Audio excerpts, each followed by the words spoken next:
तो दोस्तों कल रात को जब एक दोस्त के द्वारा ये खबर मिली, जो कि अभी आगे मैं आपको कुछ मिनटों में बताने जा रहा हूँ, जब इस खबर को पहली बार देखा सुना तो अंतरात्मा से केवल एक ही बात निकली कि ये तो हेवी ड्राइवर वाली न्यूज है। बहुत ही बड़ी न्यूज है और भारत के इतिहास में इससे बड़ी कोई न्यूज हो ही नहीं सकती। आज स्वतंत्रता दिवस है 77वां।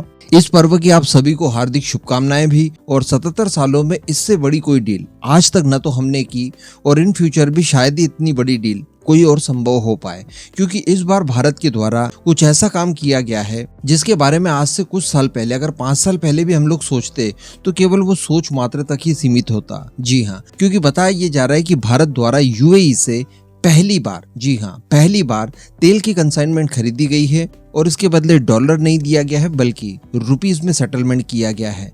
ऐसा भारत के द्वारा पहली बार किया गया है। ठीक है, आपको लग रहा होगा कि रशिया के साथ तो हम लोग काफी बड़ा व्यापार कर रहे हैं और काफी लंबे समय से पेट्रोल हमारे भारतीय रुपीस में ही खरीद रहे हैं, तो फिर ये नया कैसे? तो देखिए, हम सभी जानते हैं कि रशिया ने ये सारी कुछ चीजें की है मजबूरी में, क्योंकि उसके ऊपर सैंक्शंस लगे हुए हैं। वो डिस्काउंट भी देने के लिए तैयार है और साथ ही दूसरे देश की करेंसी वो ले नहीं सकता। इस वजह से हम लोगों ने लोकल करेंसी में किया, लेकिन इसके बावजूद अब देखा जा रहा है कि वो चाइनीज युआन मांग रहा है। जबकि अगर बात की जाए यूएई की, तो ना वो युद्धग्रस्त देश है, ना उसके ऊपर किसी तरह के कोई सैंक्शंस लगे हुए हैं और ना ही किसी तरह की उसके पीछे कोई मजबूरी जुड़ी हुई है। सीधे सीधे भारतीय रुपीस में ट्रेड होना, ये अपने आप में बहुत बड़ी खबर है। चलिए आइए जानते हैं खबर कैसी है, किस माध्यम से भारतीय रुपीस देकर यूएई से तेल खरीदा गया है। मैं आगे आपको सब कुछ बताने वाला हूँ डिटेल में। आप बस वीडियो को एकदम एंड तक देखते हुए खंडवा डिफेंस फैक्ट को सब्सक्राइब जरूर कर दीजिएगा। तो देखिए दोस्तों, कुछ ही समय पहले भारत के prime minister Narendra Modi France की ऑफिशियल विजिट पर गए थे और फ्रांस का विजिट पूरा होने के बाद वो यूएई पहुंचे थे। यूएई जाने का उनका मकसद था एक डील को साइन करना। दरअसल यहाँ पर एक सिस्टम को साइन किया गया जिसे नाम दिया गया है लोकल करेंसी सेटलमेंट। ये सिस्टम दरअसल इसलिए बनाया गया है कि भारत और यूएई के बीच में जितना भी ट्रेड होता है, क्रूड ऑयल से लेकर नॉर्मल चीजें जितनी भी है, इन सभी का जब ट्रेड होगा तो दोनों देश एक दूसरे को डॉलर वगैरह के बजाय अपनी लोकल करेंसी को बढ़ावा देते हुए उसी से भुगतान करेंगे, जिससे दोनों देशों को काफी बड़ा फायदा होगा। और चूंकि भारत और यूएई के बीच का जो ट्रेड है वो बहुत ही ज्यादा बड़े स्तर तक पहुंच चुका है, ऐसी परिस्थिति में लोकल करेंसी को बढ़ावा देना, उसी से ट्रेड करना दोनों देशों के लिए बहुत फायदेमंद हो सकता है। किसी को इससे व्यापार घाटा भी नहीं होगा। तो इस वजह से ये डील दोनों देशों के बीच में साइन कर ली गई थी। और जब लोकल करेंसी सेटलमेंट साइन किया गया 15 जुलाई के दिन, उसके बाद पहली डील हमारी गोल्ड को लेकर हुई थी, जब भारत के एक व्यापारी द्वारा 25 किलोग्राम सोना खरीदा गया था यूएई से और इसके बदले 12.84 करोड़ रुपए दिए गए थे। तो यहाँ से इसकी शुरुआत होती है और इसका मेन मकसद था भारत और यूएई के बीच में होने वाले भारी भरकम ट्रेड और इन्वेस्टमेंट को लोकल करेंसी में सेटल किया जाए। इसी माध्यम से बताया जा रहा है कि Abu Dhabi national oil company, जिसे एडीएनओसी कहा जाता है, उसने इंडियन ऑयल कॉर्पोरेशन के साथ एक डील की है क्रूड ऑयल को लेकर, जिसके तहत लगभग 1 मिलियन कच्चा तेल भारतीय कंपनी द्वारा यूएई की कंपनी से खरीदा गया है और इसी से शुरुआत होगी पेट्रोल रुपीस से। यानी इस 1 मिलियन कच्चे बैरल ऑयल की कीमत हम लोग पहली बार भारतीय रुपीस में पे करने जा रहे हैं। आज तक ऐसा होता था, हम सभी जानते हैं कि अरब कंट्री से कहीं से भी आप तेल खरीद रहे हैं तो इसके बदले आपको अमेरिकन डॉलर देने पड़ते थे, लेकिन वो प्रथा समाप्त करते हुए लोकल करेंसी में व्यापार शुरू कर दिया गया है। जब ये डील साइन हुई थी उस समय भी हम लोगों ने डिस्कस किया था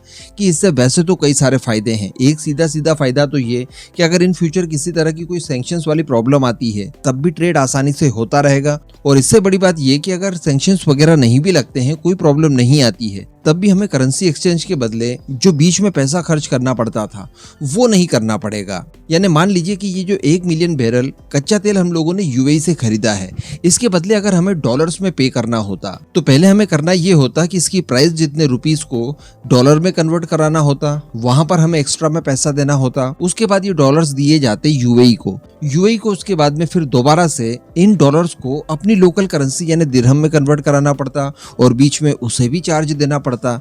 तो दोनों देशों का इस तरह से नुकसान होता था। लेकिन अब चूंकि डायरेक्टली हम लोग हमारी लोकल करेंसी में ट्रेड कर सकते हैं तो बीच में कन्वर्ट कराने के लिए कोई एडिशनल चार्ज देना ही नहीं होगा। इसके अलावा जो भारतीय रुपीस का भंडारण यूएई के पास होगा उसका इस्तेमाल वो दूसरे ट्रेड में भारत से ही करके खत्म करेगा। मान लीजिए कि कोई खाद्यान्न वस्तु उसे भारत से इंपोर्ट करनी है, जो कि वो करता ही रहता है। अन्य कई सारी चीजों के लिए यूएई भारत के ऊपर निर्भर है और भारत से भारी भरकम मात्रा में वो इंपोर्ट करता है, तो उनके सारे बिल्स भी वो इसी इंडियन रुपीस से पे कर सकेगा। रहेगा। तो आपस में इस तरह से लोकल करेंसी के बीच में लेन देन चलता रहेगा। और अभी भी अगर आपको ये डील छोटी लग रही है तो मैं आपको बता दूं कि भारत को बहुत बड़ी मात्रा में क्रूड ऑयल चाहिए होता है, और ऐसी परिस्थिति में भारत का चौथा सबसे बड़ा क्रूड ऑयल का सप्लायर और क्रूड ऑयल के अलावा नेचुरल गैसेस वगैरह का सप्लायर यूएई है इस समय। अगर पिछले साल की भी बात की जाए तो 35.10 अरब डॉलर के पेट्रोलियम उत्पाद हम लोगों ने यूएई से खरीदे थे। तो सोचिए इतना पैसा हम लोग सीधे भारतीय करेंसी में दे पाएंगे। और पेट्रोलियम के अलावा भी अगर देखा जाए तो दोनों देशों के बीच में जो ट्रेड होता है, और इसके अलावा अगर बाकी क्षेत्रों का भी व्यापार जोड़ दिया जाए तो पिछले साल ही भारत और यूएई के बीच में 84 बिलियन डॉलर्स का ट्रेड हुआ था। अब इस 84 बिलियन डॉलर्स में 35 बिलियन डॉलर्स तो अकेले पेट्रोलियम के हैं, जो कि 41% के लगभग होता है टोटल ट्रेड का।